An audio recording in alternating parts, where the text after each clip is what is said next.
Lego. No time for bad energy. More life and it's more money. Hi guys, welcome back to my channel. My name is toriamotsuka and I do beauty, lifestyle and natural hair videos. So don't forget to subscribe and also turn on your notifications so that you won't miss any uploads from me. So let's get into this video. So in this video I'm going to be talking about how I was able to reduce my hair shedding and breakage. I'll give you a backstory on how my excessive hair shedding began and how I was able to reduce that. So at the beginning of this year, I noticed that my hair shedding was a lot, and that had to do with a lot of changes that happened in my life at that point in time. Is that my hair shedding increased a lot during that period. So that's when I started following these remedies and steps that I'm going to be telling you about that helped me to reduce my hair shedding. So I did a detangling video at the beginning of this year. That's when I noticed that I was having excessive hair shedding and breakage, and I recently did a detangling video. That's when I actually noticed that my hair shedding has reduced. So I was so excited about that, and I decided to make a video for anyone that is struggling with excessive hair shedding and breakage. First, let's talk about hair shedding. Hair shedding is a normal cycle that happens to your hair. It only becomes a problem when you're having excessive hair shedding. So how to tell if your hair is shedding or breaking? So how I usually tell if my hair is shedding is that when I take a strand of my hair, I check if it has white bulbs. That means it's like I check for white bulbs on it, and also I check if it's the same length with my hair. But with breakage, you notice that there are knots on the strands and they are shorter strands. They are not like the same length with your narrow hair. How to reduce hair shedding? Like I mentioned, hair shedding is a normal thing that happens to your hair. You cannot stop hair shedding, you can only reduce it. So the first thing I did was to reduce my stress levels. My stress levels were high, and that's what majorly caused my hair shedding. So what I did was to focus more on rest times and sleep. So in my normal 8 to 7 hours of sleep, I didn't go back on that. And also there are things I did to help me sleep better. I focused on making sure that my room is cool, or like before I go to bed, I make sure that I open the windows. Either I open the windows, I put on the AC, or I turn on the fan to make sure that my room is cool. And I also sleep in a dark room to help my sleeping patterns. So the next thing I did was to sleep and wake up at the same time every day. So your body loves routine. So if you sleep at a certain time, your body will get used to it, and you don't even need alarms when waking up. So that's what I did, able to stay on that 8 to 7 hours of sleep. So the next thing is, don't take naps in the middle of the day. Taking naps can affect your sleep at night, so try not to take naps in between the days. It makes you sleep later at night. So the last thing I did that was really hard was to stay away from screens an hour to my bedtime. That one was really hard for me because I'm used to watching movies and sleeping off with movies. But sometimes I try to have alternatives like read a book, or just most times I still like watch movies to sleep, but I try to reduce the amount of times I do that. I can try reading a book or writing or just like whatever, but trying to reduce your screen time is what I did. Next thing is deep conditioning. Deep conditioning is one of the major things that I did to reduce my hair shedding. Deep conditioning with the right product, and also doing it when you're having your wash days or when you feel like your hair is dry. Conditioning is basically adding moisture back to your hair.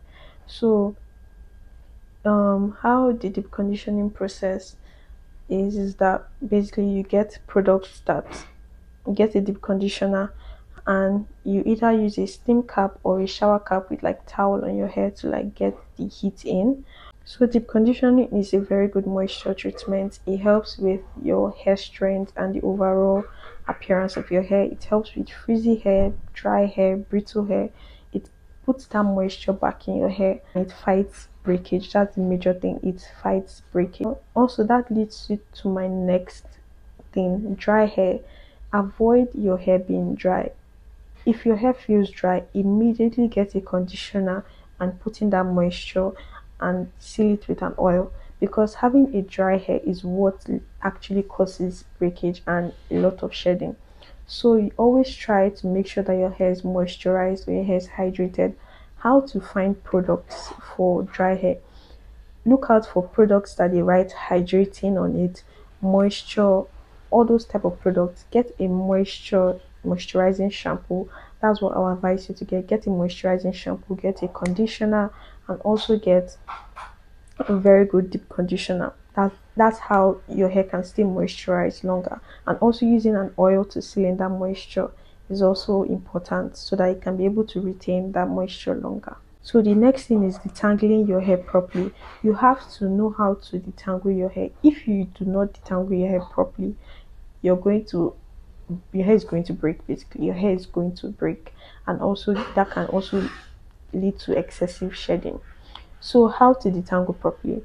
Number one, make sure that your hair is properly saturated with water. The next thing is make sure you have a good conditioner for that sleep. And the next thing is, most people don't do this, but try and finger detangle first. Finger detangling is you basically using your fingers to feel your hair. It helps you to know where the knots are, to take them down gently, because a detangling brush won't be careful enough to take down those knots. So using you finger detangling first, then going in with a good detangling brush. Not all brushes are detangling brushes, like you should know that. So making sure your hair is saturated, using a conditioner, finger detangling, and also using a good detangling brush. So when you're using that detangling brush, always start from the bottom of your hair and work your way through to the length of your hair. That will help to ease the tension on your scalp and also reduce breakage and reduce shedding. The next thing is tension hairstyles. Avoid making tight or heavy hairstyles. I made a video on um, different type of hair strands and how some hair strands can't handle heavy hair. So if you're doing tight buns, tight ponytails, you love that type of look, it can lead to your hair thinning out and also lead to excessive shedding, and your hair will definitely break if it's thinning out. So what you should do is try a looser ponytail. Try doing looser ponytails, looser buns, and also there are great protective styles that you can try that are lightweight. Doing a passion twist is lightweight. Like, this is a very good lightweight hairstyle. It feels like there's nothing on my hair. So trying out this lightweight hairstyle is what I'll recommend. Also trying out jumbo box braid. Those are very good. Trying out locks, if you can handle locks. Locks can be heavy, but using a passion twist and a very light crochet can make your locks light instead of having a heavy hairstyle on your hair.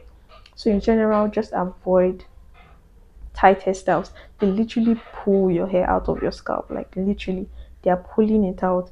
It can lead to excessive shedding, it can lead to thinning of your hair, and your hair will definitely break out.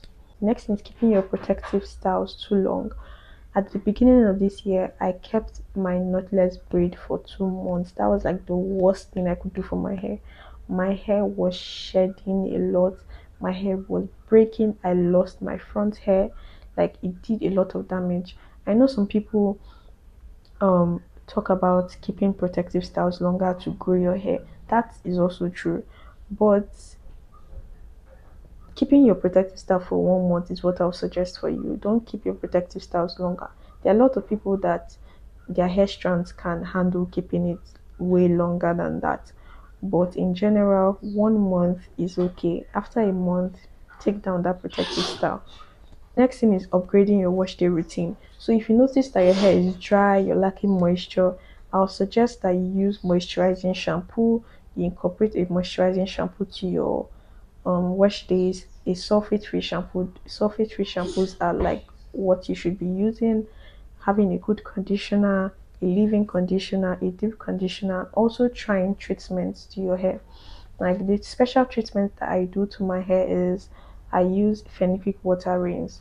Fenugreek water has a lot of benefits. It helps to reduce hair loss, it helps to thicken your hair, and it also helps in like the overall health of your hair in general. It has a lot of benefits, and I've been using it more consistently in my wash day routine, and I've definitely seen progress and improvements in my hair. So actually using fenugreek water rinse is good. There are also hair treatments that you can also try. I know of hair masks that you can try from Shea Moisture. Their honey max, really good. I use it as a deep conditioner, but I've not used it recently. But when I used to use it, it's awesome. Like that's a deep conditioner I'll definitely recommend. Next thing is to avoid heat on your hair.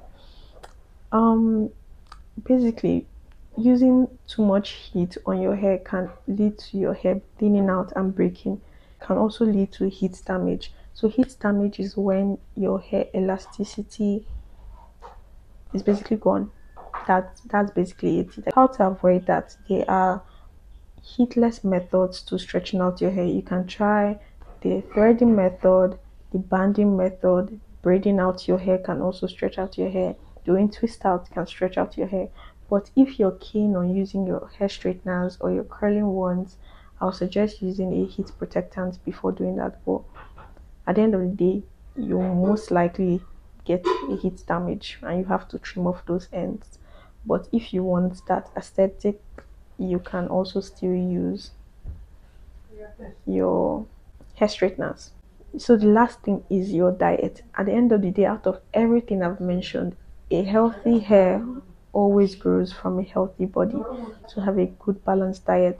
What foods I would suggest is having protein foods that contain high protein, um healthy fats, and lots of fruits. That's what I recommend. So always remember, a healthy hair grows from a healthy body, so you have to take care of your body for your hair to grow well. So in conclusion, at the end of the day, always remember that hair shedding is normal. It only becomes serious when you're having excessive hair shedding. And all these things that I mentioned don't just happen immediately. It takes time, it takes patience, you sticking it takes you sticking to your routines for you to be able to achieve all this that I mentioned. Like I said, it's at the beginning of the year that I noticed that I was having excessive shedding, and it's now towards the end of the year that I'm noticing that, oh, okay, my hair shedding has reduced. So it takes patience for all this to work. The natural hair, it takes patience, and you learning your hair for you to know what actually works for you. So thank you guys for watching. Let me know what other concerns you're having with your natural hair so that I'll be able to help you out. Don't forget to leave a comment if you enjoyed this video. Share to your friends or to your family that you know it's having the same issues that I did. And I'll see you guys in my next video. Bye.